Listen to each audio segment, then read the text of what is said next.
welcome everybody. We're so pleased to see all of you here. My name is Maya. I'm coming from Berkshire Roots. We're a dispensary in Pittsfield, Mass. And we're here partnering with MedWell, which is an organization that actually gives recommendations for people to join the medical marijuana program in Massachusetts. So we're here collaborating together to answer any questions that you have. We'll give you guys a brief introduction about the process of joining the medical marijuana program, the work that we're doing at Berkshire Roots. We'll talk a little bit about different options with the products that we have and different things that you might expect if you're going to start experimenting with some of our products. And then I think we want to open up a good portion of today's discussion for questions. So if you do have any questions, maybe jot them down or just keep them in mind for the end part of the presentation, and we'll try to get to everybody's questions. Sound good? Great. So I think we'll start off, we'll each introduce ourselves. Again, my name is Maya. I'm the outreach coordinator and training manager at Berkshire Roots. So I do a lot with the retail team. I train the patient service associates. So those are the individuals that are actually helping the patients come up with a strategy to introduce more well-rounded wellness strategy to their life. So that's my role at Berkshire Roots. What's your address? We're at 501 Dalton Ave, so it's right in between Ken's Bowl and Misty Moonlight Diner. So. My name is Tamara, and I'm the senior dispensary manager for the retail team. I work a lot with patients and a lot of internal operations in working with our back of house that develops products. We're vertically integrated, which means that we manufacture, cultivate, package, and dispense underneath one roof. My name is Dating, and I'm just a patient service associate, so if you come in, you end up getting your card, you might end up seeing me. Right now am mainly working with medical patients. We did open our doors this past weekend for adult use as well, but we have it split, so I'm on that side of things. I'm Barbara Tracy. I'm a nurse practitioner. Many people here said, well, I don't have a prescription. What you do is you come to me, and as a nurse practitioner, I certify you as a medical patient. I have hundreds of people who use medical marijuana, and many are 70 and 80 years old. It's the only thing that's helped their arthritis. I suffer from severe arthritis, and the only thing that helps me is something called the soothing stick that I get at Berkshire Roots. You don't get high from it. It's CBD and THC, and you put it on the joints that hurt. So if you wanted to become a medical patient, there are benefits to that. One is you don't pay the 20% tax that recreational people pay. You don't wait in line. There's parking spaces for medical patients. You also have access to more things than recreational patients have. And another thing, when you come to MedWell, that's a company I work for, we give you a $200 coupon from Berkshire Roots that's good for $200 worth of product, and it works by you go the first time you pay $51 for whatever you bought, and you get $50 free. And you do that 4 times, which is an excellent deal. And we also give you coupons to Netta and to INSA, $200, and you can use all 3. Do you have any questions for me as far as being certified? What's your address? We're at 644 North Street in Pittsfield, and we're right across the street from Family Dollar. We usually have people park there because the parking's pretty bad. Yeah. We're open Tuesdays, Thursdays, and Saturdays. Tuesdays only 9 to 1, Thursday 10 to 5, and Saturday 10 to 2. You can walk in. I take walk-ins all the time. We'd like to have you make an appointment with us, but if you can't, it's okay, you can walk in. I do have business cards if anyone is interested. When you come into me, I go over what your issues are and then certify you with the state. Then you have to register with the state once I get you certified. It takes about 2 weeks to get your card. They email you your temporary card, and then in maybe 3 weeks they send you your permanent card that looks like a driver's license. I've had no one have any problems with medical cannabis, and as a matter of fact, I have more people who come back into my office saying, I have my life back. because they were on OxyContin, they were on every narcotic under the sun, and nothing worked. I also have 4 heroin addicts who used medical cannabis to come off heroin along with therapy, and they did it successfully. So this is really opening a lot of doors. There's still a lot of experimentation that needs to be done. I think once federally that it's legal, we'll see a lot more experimentation. There's a drug out now called Epidiolex for people with seizures, and it is CBD. That's all it is CBD. It's $35,200 a year. I know mothers who go to dispensaries and buy CBD and use it for their children who seize, and it works just as well as this $32,500. But the pharmacy industry is trying to get in on this. And this is a natural plant that has been used for thousands and thousands of years. It was also legal in the 30s. They wrote prescriptions for it, but the alcohol industry made the movie Reefer Madness because they didn't want to lose profits from alcohol. And everybody now thinks that if you use cannabis, you're going to jump out a window or kill your neighbor, which is totally untrue. But it scared enough people that it still has that stigma. But I can tell you, I have literally certified hundreds of patients who come back to get recertified every year because this works so well for them. What's the cost? It costs $200 to get certified, but we give you 3 coupons worth $600 altogether to offset the cost. Okay. Can I ask something about the discussion about that? So in addition to the fact that medical patients are exempt from paying taxes on medical product, you're also eligible to participate in sales that we offer on products weekly, and plenty of the other dispensaries offer those specials as well. That is mandated by the state that we're not able to offer that to recreational patrons. So to partake in those programs, you'd have to be a medical patient. And in addition to that, if you're strategic when you first get your medical card about the dispensaries that offer deals for signing up for your medical card, you can get a lot of benefit in product just for the cost of getting your card. And that is a really great time to kind of experiment with different things that you're interested in. You have these coupons that are kind of built in to, yes, offset the initial cost that you have to invest to become a part of the program, but also it gives you an opportunity to try some of the products and understand what works for you. A lot of what we do at the dispensary is offer guidance and education rather than suggestions. So when we hear things like, when we hear the recommendation being referred to as a prescription, it's not necessarily as mandated by the doctor as a prescription. So you're not getting like, take this dose, this delivery method, this time of day. It's our responsibility at the dispensary to have a conversation with you when you come in and ask what you're looking for, what time of day certain symptoms come on. Are there any things that are there any products that you want to steer away from? Are there any products that you're really interested in? Talk about symptoms. We'll talk about potential side effects. There are still some potential side effects when we're comparing the side effects of cannabis to some other pharmaceuticals. They are far less severe, but we do our best to educate everybody. And then at that point, we help you come up with a strategy that works for you.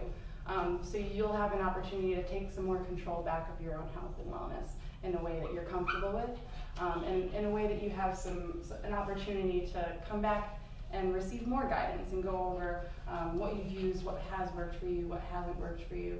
We can help you track all of that information. So the next time that you come in, if there's a product that you really loved, we'll make sure that you can get that product again, or if there was something that maybe didn't work for you, we'll try our best to make sure that you don't get anything like that again. So that's a lot of what the experience is when you come into the dispensary. Can I ask you a question about the certification? Do you have to live in the state that you're certified in? Yes, but I am getting my New York State license, so I'll be able to certify Mass residents and New York State residents. So if you're certified in a different state, can you purchase like if you were certified in Vermont, can you purchase in Mass? You have to stay here. There are No. certain states that accept out-of-state medical cards, but Massachusetts isn't one of them. Okay. Rhode Island will accept a Mass, so is Maine. So more states Right. accept Mass. medical cards, then yes, the other way around. So Maine would accept a Mass medical card. You just have to, there's an additional form for you to sign up with the physician that gave you the recommendation, but they reciprocate that. And if you are a registered medical patient in Massachusetts and you would like to go to a dispensary out of state, there are a few steps that you have to go through that are specific to the state that you're going to, so it's good to educate yourself before you make that travel and understand what you have to do first. Is that $200 each year? Yeah. So But the voucher program that we offer and a lot of the other dispensaries are annually as well. So when you go to recertify, you can also sign up again for those programs. So you gotta recertify every year with a medical note?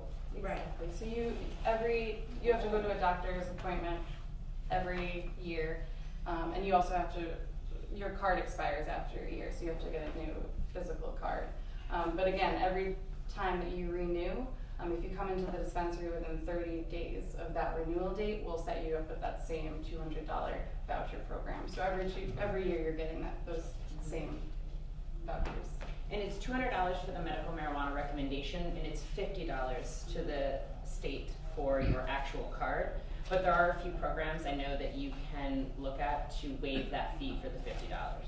I'm not understanding that at all. They're two separate entities. When you go to get your medical marijuana recommendation, you're going to a physician and you're paying that physician $200. They submit your information to the state, and then you can go in and purchase the cost of the card. Purchase the card, which is $50. They're two separate entities. That's a state fee, because when you come to me and I register you, it's $200. Then, I certify you, then you register with the state, and sometimes people who are not computer savvy, we do it for you.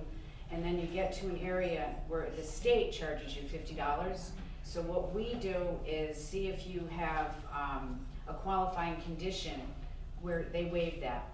And one of those is if you're on SSI, they waive it, the 50 fee.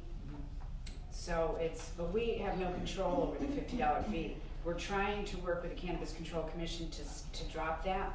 I don't know how far we'll get, but we are trying to do that.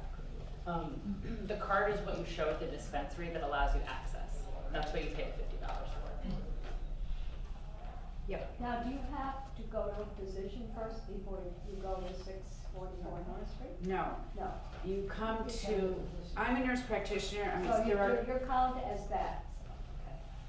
I didn't hear You're that. counted as a physician, yes, okay. Because most of your physicians, your PCPs, have not taken any courses, and many doctors don't understand the endocannabinoid system. I'm actually doing educational seminars for nurses and doctors to teach them about it. If you ask many doctors, they won't even know what it is. They might have heard of it because they don't teach it. They do teach it at University of Vermont Medical School now, it's mandatory. And then you'll see it more often. I teach nurse practitioners, and I add it to my advanced pharmacology program so that they're aware this is available. And I have an office I worked with in Great Barrington where there's an NP who also helps to certify patients. So just to clear it up, you don't go to your doctor to get certified. You come to one of us at Medwell because we're certified to certify. Okay, so a regular doctor can't certify you. It's got to be someone who's taken courses and knows what they're doing and understands the endocannabinoid system. Is that card good in Vermont? Massachusetts, no. If you got it in Massachusetts, you couldn't use it in Vermont. I have Vermont as medical marijuana, that's why I asked. Yeah. I have business cards for Medwell where I certify patients. So what I'll do is just pass them out, and you can take one if you'd like. You can make an appointment, or you can walk in. I take walk-ins too. You get a lot of those. Do you have any questions for me? Because I have another educational seminar I have to go to. Can you just give those hours again? Oh, Tuesday, 9 to 1. Thursday, 10 to 5. And Saturday, 10 to 2. Can you get the phone number? Pardon? Oh, you got the Yeah, phone the number card. right here. You got the phone number on the card. Yeah, it's on my business card. Okay. Yeah. candidate. What kind of documentation do you require to become certified? I need to see a list of your medications. I take your vital signs, talk to you about what medical issues that you have. Because I know a lot about CBD and how it might interact with some medications. So I let patients know that. Usually the most worrisome thing, and it's really not that worrisome, is if you're on 2 blood thinners. One, I don't worry about. If you're on 2 blood thinners, we usually want you to take a lower dose of CBD. And I always write that down when you come to me, if you're a patient that's on 2 blood thinners. Other than that, you cannot overdose on cannabis. It's absolutely impossible. You'll either get very hungry and eat a lot. And So, if you have 1 blood thinner, it's okay. yes, because then you make sure you go for your, if you're on Eliquis, there is no monthly blood thinner. But just see how you feel. It usually does not interfere at all, but it's when they're on 2 that I have them take precautions. Any problems with gabapentin? None, but you should look up gabapentin.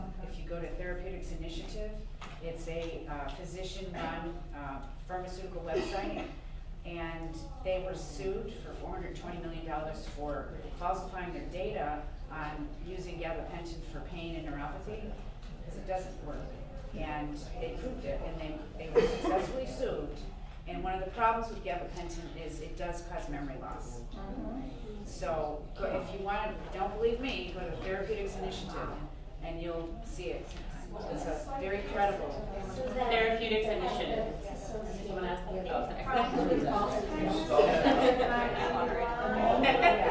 Me too, I wanted to write it down. Yeah, very short-term memory and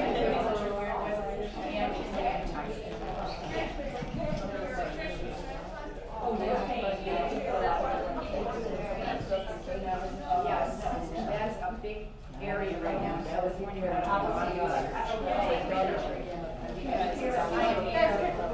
Hey guys, we're just standing here on this side of the room. Alzheimer's and head injury, this helps neurons to regenerate.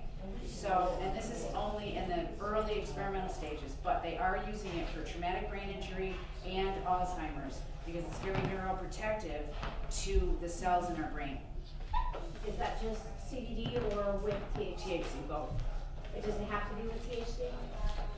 It's better because there's an entourage effect, meaning they work together better. And you can take extremely low doses of THC, very low doses. Right. Well, when I went into the company, they didn't have the CBD with THC, and I was going to smoke or anything Right. like that, so I have to really get the one with a low dose of THC. And they would be able to help you with that. So does everybody in the room understand what we're talking about when we're bringing up THC and CBD into the conversation? Maybe we should backtrack a little bit and get everybody on the same page here before we proceed.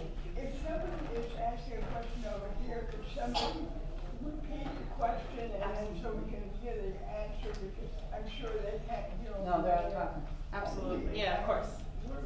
We're talking here, so we can't hear it. Okay. Of course. So THC and CBD, just raise of hands, how many people have heard either of those terms thrown around? Great. So each of those, THC and CBD, those are cannabinoids. So cannabinoid is a term that means a chemical compound that's found in the cannabis plant. So there are cannabinoids found in the cannabis plant, and there are hundreds found. But the two that are really researched and talked about a lot are THC and CBD. In addition to the cannabinoids that are found in the cannabis plant, our body produces endocannabinoids, which are so things that kind of mimic they have similar effects to the cannabinoids that you introduce to your body through consuming cannabis. So that means that our body has this system of cells and receptors and enzymes that exist naturally in all of our bodies. So when we're talking about cannabinoids that we introduce into our body, the reason that they have such a therapeutic effect on us is because we actually have a homegrown system in our body that has receptors that those cannabinoids can bind to and unlock certain key functions in our body that promote more balance, homeostasis. They can help with things like pain, inflammation, mood, appetite, and things like that. So the medicine that we're working with is basically CBD and THC based. THC is the component that has the psychoactive effects. So it's a little bit more intoxicating when you hear people say things like high or stoned. That's more associated with the THC. On the other end of the spectrum, there's CBD, which is on its own isn't intoxicating, not very much psychoactivity at all, but it's been really useful in treating things like pain, inflammation, anxiety, and then on top of that, CBD and THC really work well together. So a lot of all of the medicines that we sell and produce have a little bit of both. But the way that they work together, if you introduce more CBD, you experience less of the effects of the THC. So if you're someone who's is looking for therapeutic qualities without any like psychoactivity or intoxication, we would maybe talk about CBD products, CBD-rich products. Where if you're someone that the euphoria, the uplifting effects, that doesn't really bother you, then we would talk about THC. How much of the THC can you take and still drive? So when you're talking, so dosing is a huge topic, and basically every single person has different factors that contribute to what the perfect dose is for them. So your experience with the products, your metabolism, your chemical makeup, the amount of food you have in your system while you're consuming it, those all influence how the medicine affect you. So we'll usually with each product there's a starting dose that we'll tell you this is a good starting dose. Patients that have tried this product before have started with a dose like this and didn't really experience many negative side effects. And a lot of the commonly perceived adverse side effects of cannabis are associated with doses that aren't proper, so they're dose dependent. So depending on which product you're interested in, there is a starting dose that we would talk about maybe starting off at that point. But a lot of these products, there's a lot of trial and error that goes into it to find what that sweet spot is for you specifically. Yeah. What's the difference between like a gummy bear and a drop of cannabis from the drop? It's not the same, is it? It's like the drops that you take. I mean, how many drops would equal a gummy bear? Okay, that's a great question. The question was about different consumption methods and how they compare. So what's the difference between a drop and a gummy, perhaps, right? Mm-hmm. So I do want to add something to the question that you just asked, but I'm going to answer your question first. It's really difficult to tell you and you that they're going to be exactly the same. One of the things we talk about at the counter when you first approach is, as Maya mentioned, how you feel, what you're looking for, and what your hopes are. And then we talk to you about different consumption methods. So consumption methods are things like inhalation, which we know a lot of people are looking to get away from, right? And with inhalation, it's the fastest onset time. So when you utilize inhalation, sometimes that's beneficial for people who need immediate relief from pain. There's also sublingual, which are drops that you put underneath your tongue. A lot of times the differences between consumption methods are about onset, duration, and effect. So when it comes to inhalation, you have the fastest onset and the shortest duration. When it comes to sublingual, it's the second fastest onset and the second shortest duration. When it comes to edibles, which would be something you would eat, that's the longest onset. Typically, patients that we see report back to us that the onset for edibles is anywhere from 30 to 90 minutes. And that's a huge window, right? It's also the longest duration.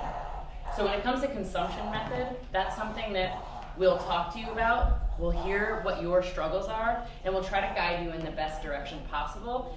But it does require that you experiment on your own at the lowest dosage possible, find the best and ideal milligram for yourself that has you feeling the best that you feel as you can feel, and come back to us, and then we'll re-strategize with you. Any one of our PSAs, like Danny, would sit down with you, whether you're making a purchase or not, hear what your assessment is of the product, and talk to you about what the next steps might be for you, and help you decipher which direction you'd like to go. That answer it for you? Do the gummy bears have THC in that? So we have a myriad of different products in different consumption methods. So we have chews that are a 20-to-1 ratio, 20 parts CBD, 1 part THC, which offer most patients virtually no intoxication. And then we have THC gummies that are 5 milligrams. Sometimes you'll see those higher milligrams for medical patients, which is one of the benefits of being a medical patient. You have access to higher dosages than adult use patrons. So we have both. And we usually recommend to a lot of patients to think about a CBD regimen and to look at CBD, if it's right for you, as potentially a vitamin and to be something you utilize as a tool to mitigate the effects that are causing you discomfort. So just to go off that a little bit, when we talk about the relationship between CBD and THC, what Tam's kind of alluding to is the fact that if you're feeling any discomfort from a THC product, we found a lot of patients that have introduced CBD at that time, either in the form of a drop or something that's a little bit quick acting, and it tends to kind of counteract those effects of the THC and balance it out a little bit. So oftentimes, if there is someone who wants to, is looking for THC medicine, but they're still a little hesitant about the effects that they might experience, we'll introduce the idea of using that product with a CBD-rich product, just to kind of mitigate those negative effects. So that's a really good strategy if you're considering either or. What's the dosage range for the CBD? What's the spectrum of dose? Great. So the question is the spectrum of the dose for the CBD products. So depending on the product, the starting dose is measured a little bit differently. So for something like a sublingual tincture, so the drops that go into your tongue, or edibles, we always measure the dose in milligrams. So all of our drops come in a bottle like this. And it's really great because each drop is 1 milligram. So our tinctures are a really great starting product for people that are trying to figure out what are the effects of this product, but also how much is the right amount for me.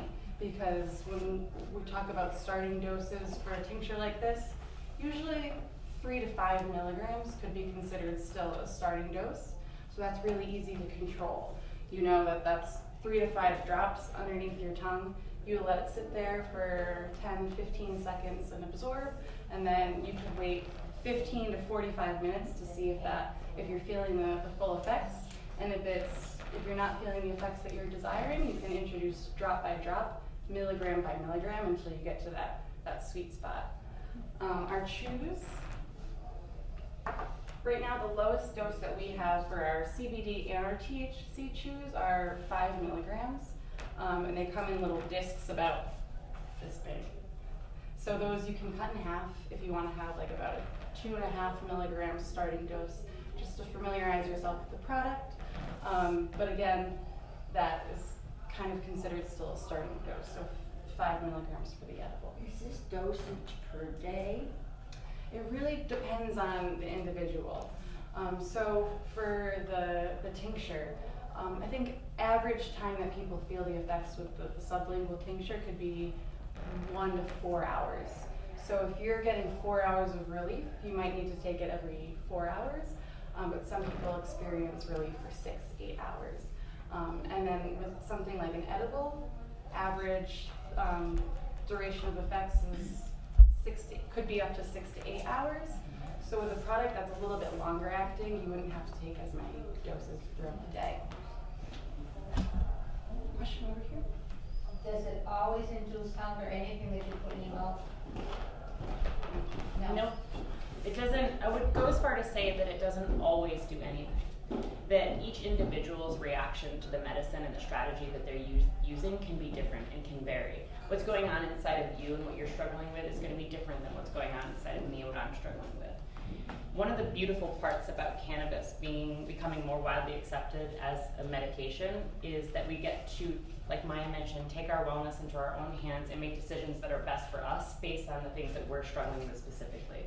So when you come into any dispensary and you're first starting out, you want to communicate effectively with your patient service associate and tell them what you're feeling, but you also have to understand that it's going to require some investigation on your part of which products work best for you and how they interact with your system and your body.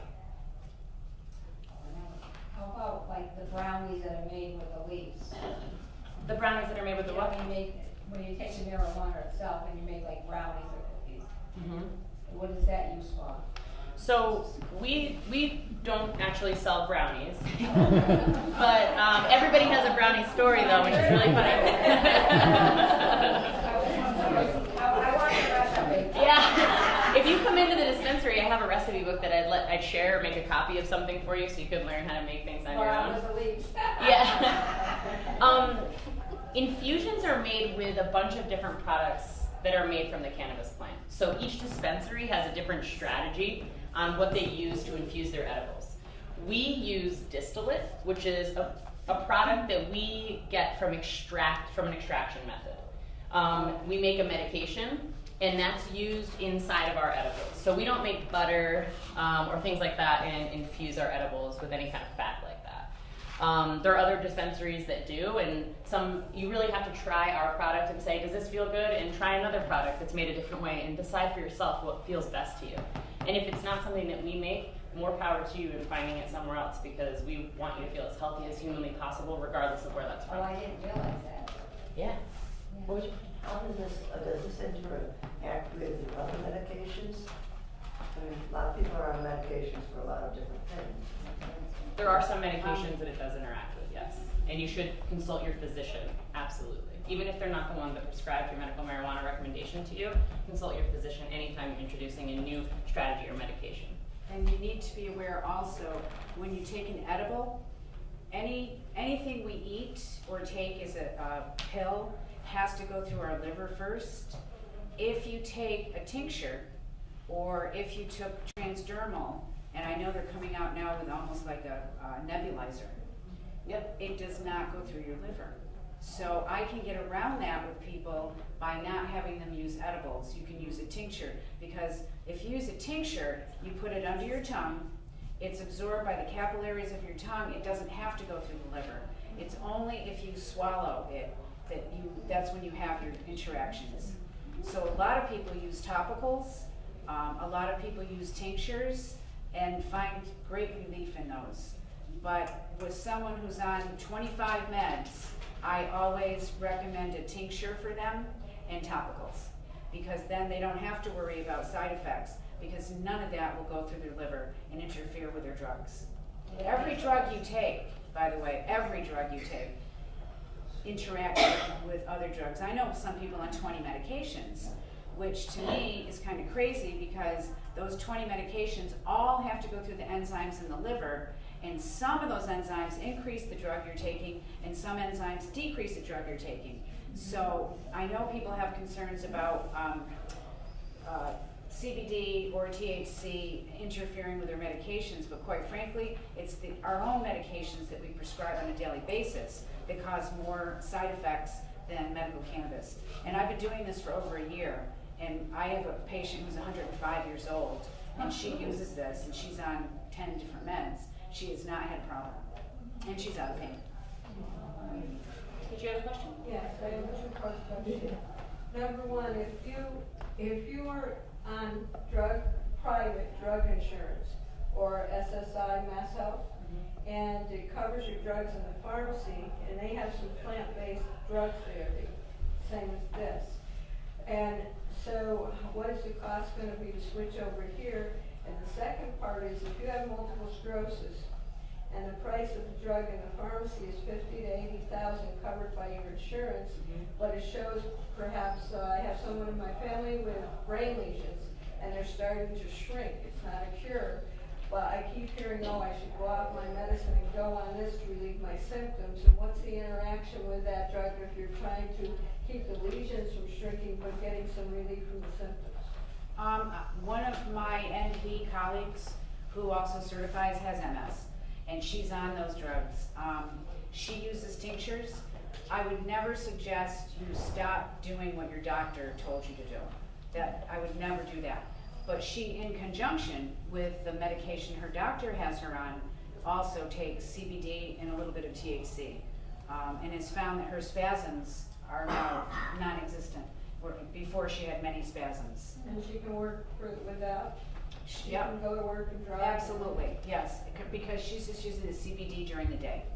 I just want to state for the fact that in regards to Massachusetts state law, it is against the law to consume cannabis and drive. Right. So it may be that the effect on, like myself, for example, could be that I could absolutely do it and I could have consumed cannabis here and you would never know. But I wouldn't drive and consume because it's against the law. And you And wouldn't how want long to. does it stay in your system after you drive? Like alcohol stays so many hours, how long does it stay in your system if you're gonna drive after you use it? That's a really great question, and I think that I think there's a lot of struggle in understanding that because it's not based on your body mass index in the same way that alcohol consumption is. So understanding the rate at which it dissipates in your system is different for everybody, and I think that's why you don't see a breathalyzer test for cannabis yet, because there's no way to really identify that. Is there something you want to add? What is your cost versus the insurance paying your? So unless I'm incorrect, The insurance doesn't pay for this, right? correct, Right. not that I know of. Right. If it was federally legal, Right. I think at some point insurances will start covering it. Mhm. But right now, because it's federally illegal, they won't cover it. I have heard of a few individuals who have kept track of their medication receipts and written them off on their taxes. I haven't done that personally, but I have heard a few individuals were successful in that. But it's definitely true that it is not going to be as cost effective as utilizing your health insurance to pay for your medication. That's true. It's going to cost more than that for some medication. We had to go through an appeal, but we just got one of my clients approved for Mass Health is paying for CBD oil for seizures. See, Oh, good. it's changing. It evolves every day. So one day to the next is different. The topicals, would they show in the THC show in a drug screen? No. So that's the one product since the topical doesn't penetrate the bloodstream, it doesn't penetrate the skin, get into the bloodstream.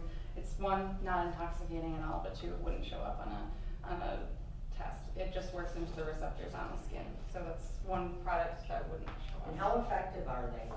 The topicals? Yes. So we've had patients use this for everything from pain, inflammation, arthritis, Psoriasis. muscle cramps, psoriasis, migraine headaches. It's got CBD and THC, which work into the receptors in the skin. But all of the other ingredients that we use are really therapeutic in their own right. So it's got arnica oil, it's got white willow bark, it's got yellow organic beeswax, it's got clary sage oil, lemon oil. So people have found that it's kind of like become a cure-all. Mm-hmm. And since it doesn't penetrate into the bloodstream, this is one product that the dose isn't as strictly monitored. So you won't feel any of the effects psychoactively, so you really can use this as liberally as you like. And since if you have spot pain, it's really great for like localized treatment because you can work it into any of the areas that really need relief.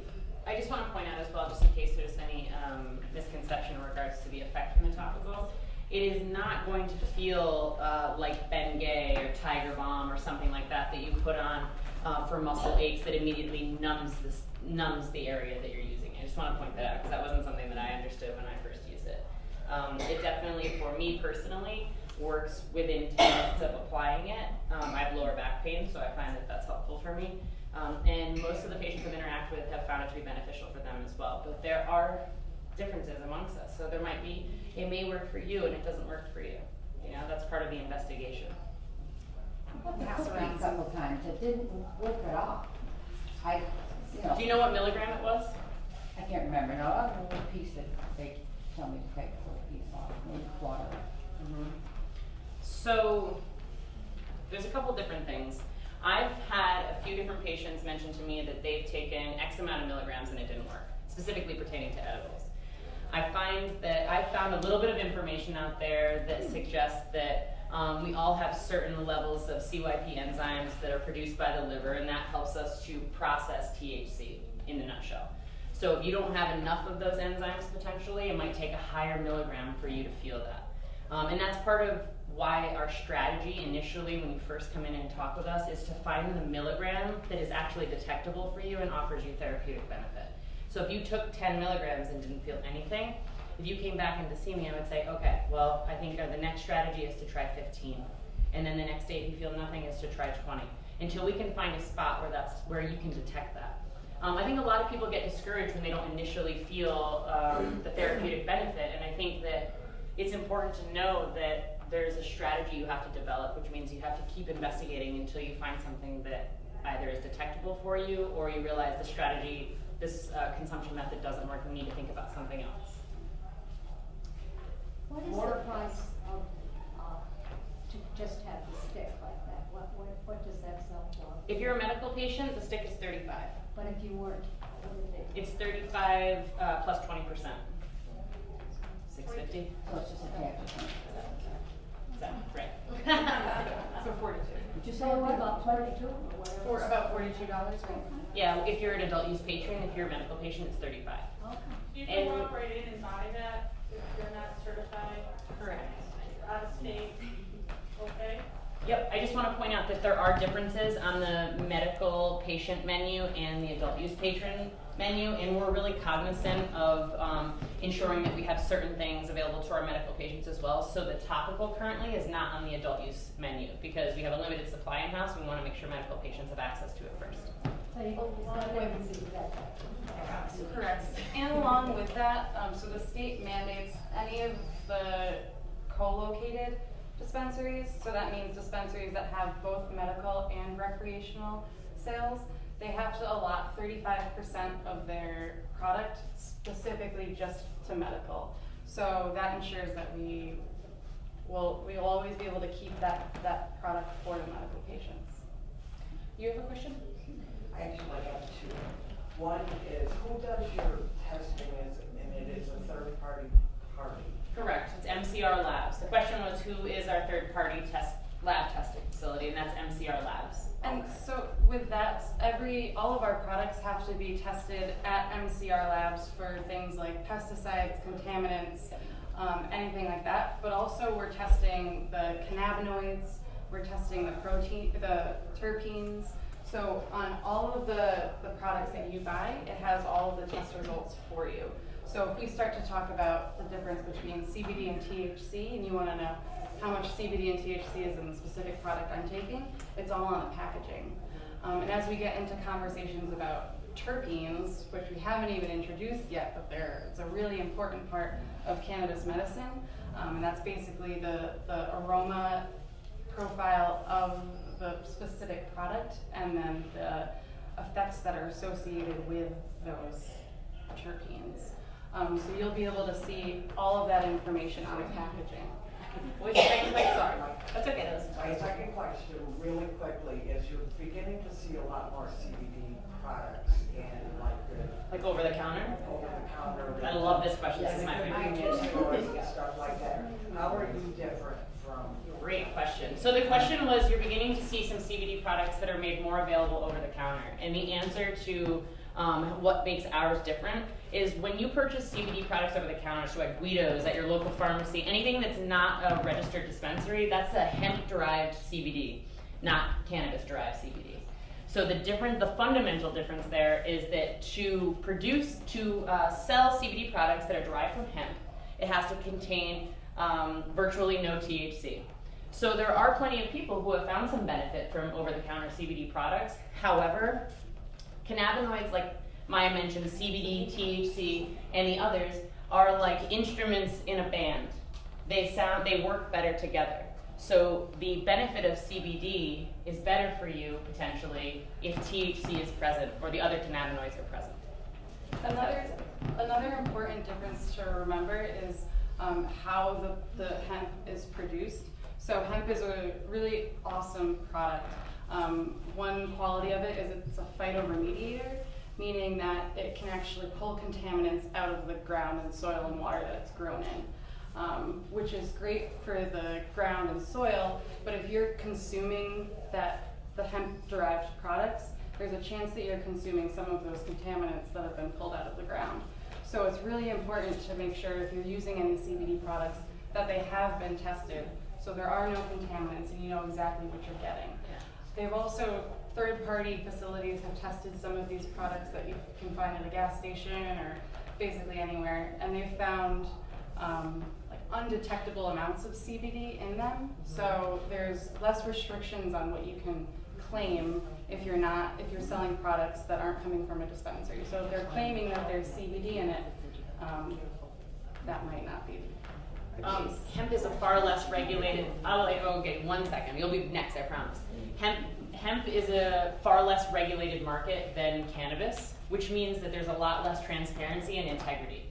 So if you think about how common it is to hear about CBD, I mean, it's everywhere. You see it everywhere, everyone's talking about it, which means that there's a lot of people willing to cut corners to participate and be able to reap the benefits of all of our interest in that particular product. So if you came in and asked a question about CBD derived from hemp, almost every single person at that dispensary would tell you to, just like Maya said, ensure that there are testing results that you can see. Any reputable hemp producer is going to have those testing results. So you should ask that question, and I would strongly discourage you from ever buying CBD product at a gas station. Ever. You're next. Thank you. I have chronic pain that goes anywhere between a 5 to a 10 and then back down. And I use 2 Tylenol or Ativan, which is extremely good for muscle spasms. And do you have one product or several products that would have the range like that? So it really depends on a few things for you personally. When the pain comes on, how long it lasts, and from that information we can start to come up with a strategy for you.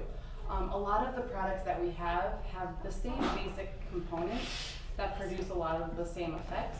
So a lot of what it gets down to is your needs and then your preferences. So if you need something that's a little bit longer acting, we'll talk about the longer acting options. If it's something that you need immediate relief, we'll talk about the more immediate acting options, and then we'll work with you to come up with a strategy. A lot of these products work really well together, so there's an opportunity for you to adjust your regimen that way. But yeah, a lot of it is dependent on your needs, and it's our role to kind of work through you and ask the questions that we can extract that information from, and then go from there. It's kind of a patchwork like that. Yeah, and so our role is to listen to your experience and then kind of come up with a strategy with you that you're comfortable with, and then we'll reassess once you've had a little bit of time to use these products, what's working for you. If there's any products that you feel like that's definitely helping you, we'll talk about different ways to utilize those. Any questions? How about you? So Barbara, you talked about the effects as far as the liver, right? And so one of the things I was wondering about is, some people are talking about the vaping for CBD. Is there effects for the lungs, and can you talk about that process a little bit? I don't really know what it is, but I hear about it a lot. Vaping is quicker, and vaping's not smoking.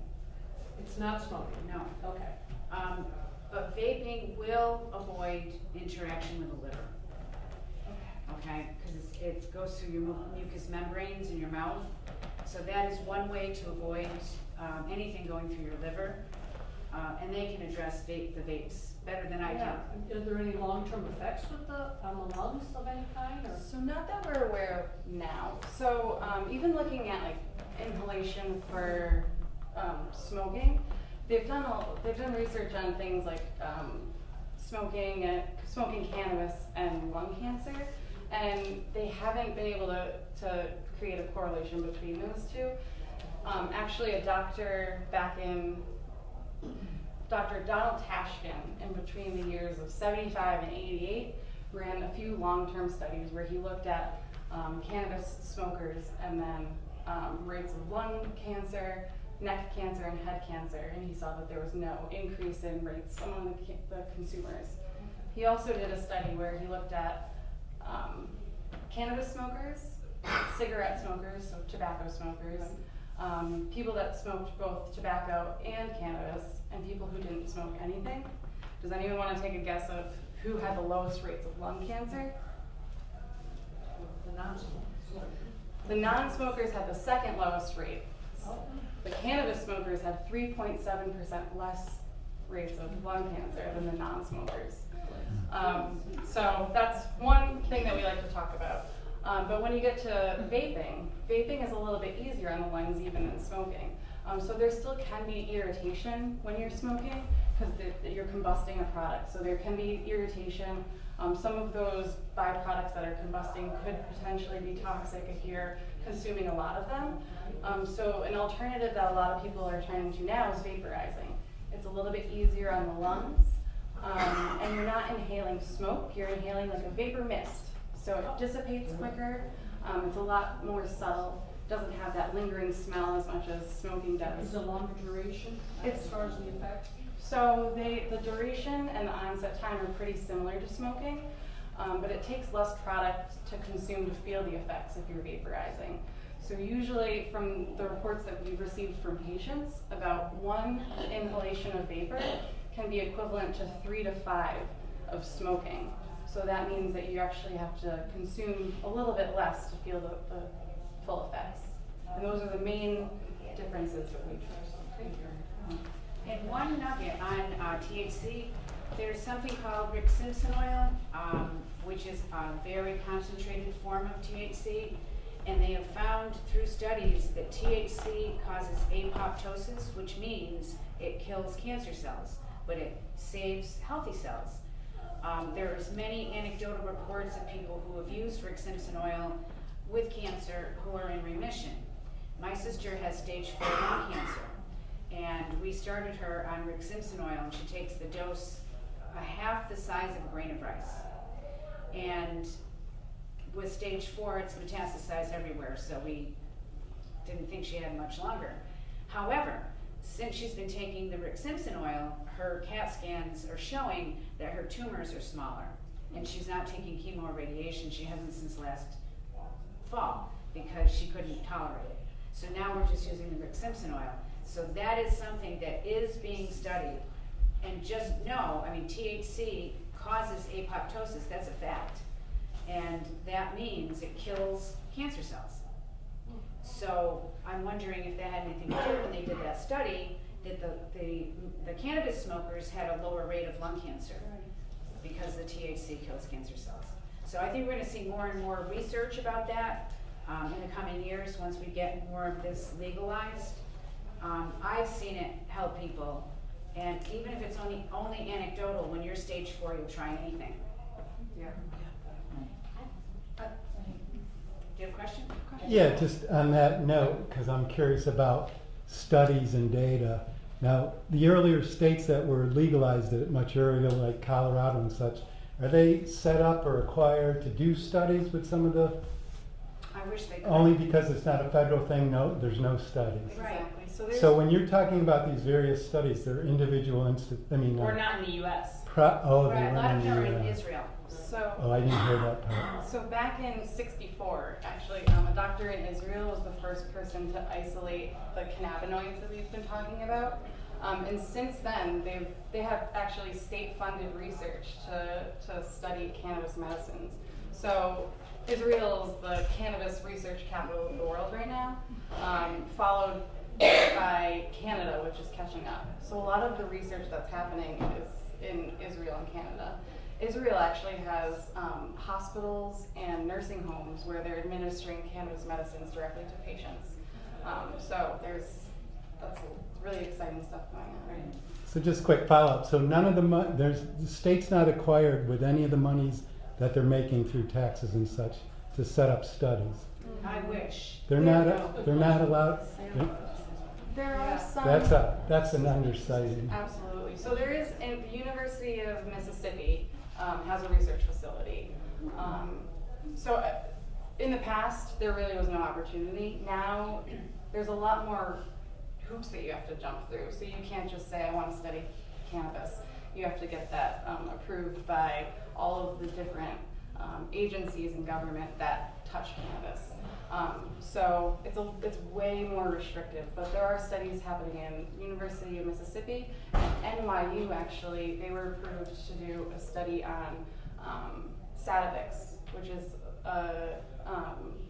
a cannabis medicine that was produced by GW Pharmaceuticals in England that has been used for patients with MS.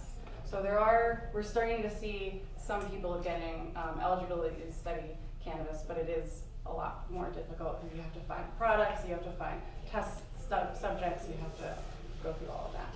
Right, thank you.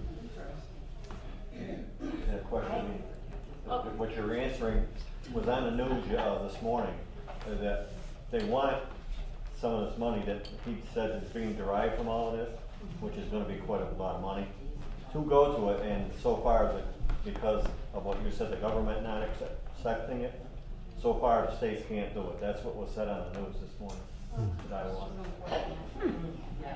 Or it's a lot more difficult. Yeah, for your point. Right. What was your question? I've been on the drops and the topical for about a year, and where I go, I don't pay the tax. Now, who decides on the percentage of the tax? The state and the local municipalities. So all of the marijuana establishments, for medical products, there is no tax. But the Cannabis Control Commission is the body that oversees the regulations for Massachusetts marijuana sales. What did you say, what doesn't have a tax? Medical. So medical. Right. Yeah, Okay. so any of the recreationally sold products have a tax that's actually mandated by the Cannabis Control Commission. There's a portion of that money that goes to the Cannabis Control Commission for them to refunnel it into programs for education and related health and wellness programs. But then each of the municipality decides on another additional tax that goes straight back to the town. So it's a community impact tax where the specific municipality is able to redistribute those funds to local organizations that are doing work towards education and health and wellness and things like that. So Pittsfield gets 3% of those sales tax back to reinvest in the community. Has there been, as you know, much you buy when you go, is there a monthly supply you get, or? Great question, yeah. So there are different limits for both patients and adult use consumers. So patients get, they have a 2-month period of allotment where they're allowed up to 10 ounces of product. So all of these products have the equivalency that would be deducted from your allotment each time you purchase something. And that resets on a rolling period, on a rolling schedule. So basically what you purchase today will come off of your allotment, and then 60 days from today, that will be returned to your allotment. So it's not like you have to wait the full 60 days before you're allowed to make another purchase. So that's medical. Recreational, there's a 1 ounce per transaction restriction. So you can only buy 1 ounce per transaction. And a lot of the dispensaries have restrictions on the specific products that you're available to purchase per transaction. Tammy, you want to? What in the cannabis industry, what you'll see a lot of businesses struggling with is supply and demand. And the state mandates that we can only sell 1 ounce per transaction and up to 5 grams of concentrate. However, the stricter regulation on what dispensaries are willing to sell is an effort to make sure that everybody has equal opportunity to participate. So I'd rather have small amounts in all of your hands than large amounts in some of your hands. Did you have a question? Yeah, I'm sorry, I might have missed it. The allotment, is it per month, did you say? Or? For medical patients? For medical. So the medical allotment is 10 ounces in a 60-day period, and it's as Maya mentioned, it's a rolling allotment, which means that when you if you came in today and purchased 1 ounce, 60 days from today, you get that ounce back to your allotment. Okay. Okay? And also, you were talking about the liver.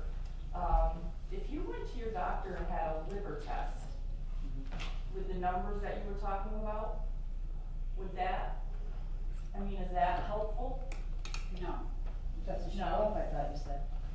no. Are you talking about when you're taking medical cannabis? Yeah. No, that won't, how can I explain this? The liver has a thing called CYP450 enzymes, there's about 100 of them. There's like CYP2CD, for every med there's something different and they affect different enzymes.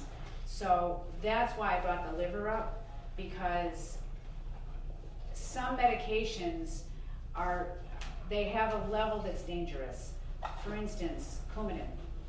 If someone's on Coumadin, a blood thinner, we don't want that to rise too much, otherwise a person can bleed. So what happens is if they take cannabis, an edible, that can change the liver. So what I tell my patients is use a vape, use a tincture, or use a topical. Then you're avoiding the problem altogether.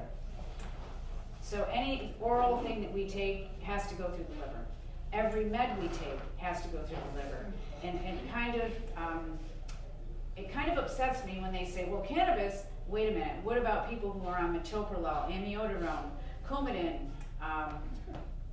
lisinopril, you know, all these other drugs. We're giving people 10 drugs and we're not expecting the liver to not have any interactions. Of course there's going to be interactions.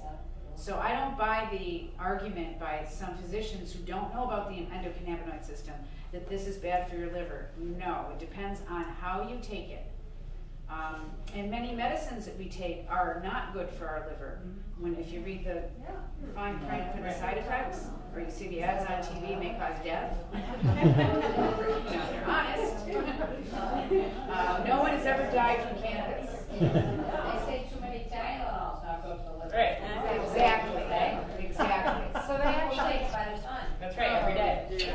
so they actually have studied the lethal response to cannabis. So basically, most substances have what's called an LD50. So the lethal dose that would be required to induce a lethal response to 50% of the population. So they did this study using lab rats with cannabis, and they found that in order to induce a lethal response, someone would have to consume 1,500 pounds in 15 minutes. So that's, I don't think that anybody's up to that challenge. That's the only time that they were able to come close to a lethal response. How come it's so toxic to dogs and cats? So If it's not rats? I'm honestly not. That's a good question. I don't know. Yeah, it's Where very. have you heard that information? Oh, from the vet. I was a vet tech. Really? Very toxic. Oh, yeah. THC specifically. Yeah. THC specifically. Yeah. Yeah, so I know that there's been a lot of. Yeah, what was the question? Sorry. Oh, how come marijuana and THC is so toxic to cats and dogs if it's not in rats? I do know a lot of people that are using CBD for dogs, and are finding their dogs are getting relief from the CBD. Yes. I've never spoke to anybody who's had their pet have. It's a very specific, different CBD because you can't use the human one for dogs. It's too strong, they said. Yeah, and I think that must have, so we have an endocannabinoid system in our body, but it's very different from the system that are in other mammals. So I'm Sure, dogs are dying, I've actually known about that.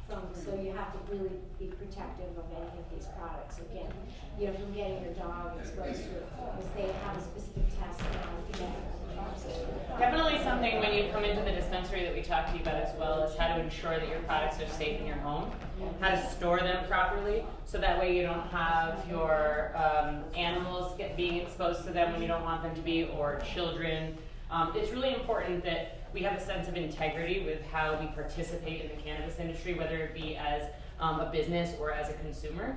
So we often will guide you in the right direction on where to store it, how to protect it, who would be exposed to it in the home, who shouldn't be, and just kind of offer general guidance on your strategy for that. And on top of that, all of our packaging is tamper-proof, child-resistant, so it's really safe on its own, and then we'll introduce additional measures to make sure that everything's as safe and protected as possible. Since you're allowed to grow your own now, the 7 plants, I believe. The people who are growing it, is that just for smoking, or can they get the CBD oil and stuff out of it themselves? There's a bunch of different possibilities when you grow your own cannabis. You can extract your own medicine. You can make things like butters and then make your own brownies. I believe that it's up to 6 plants per person and 12 plants per household, is what I believe the number is. You don't sell them? Plants? You don't sell plants? No, not yet. I don't know that we're allowed to as of yet. I think that's something you'll see further down the line. But I know. You go on the internet to get it? I can't speak to where you can get those. I'm not exactly sure. Yeah, you're right.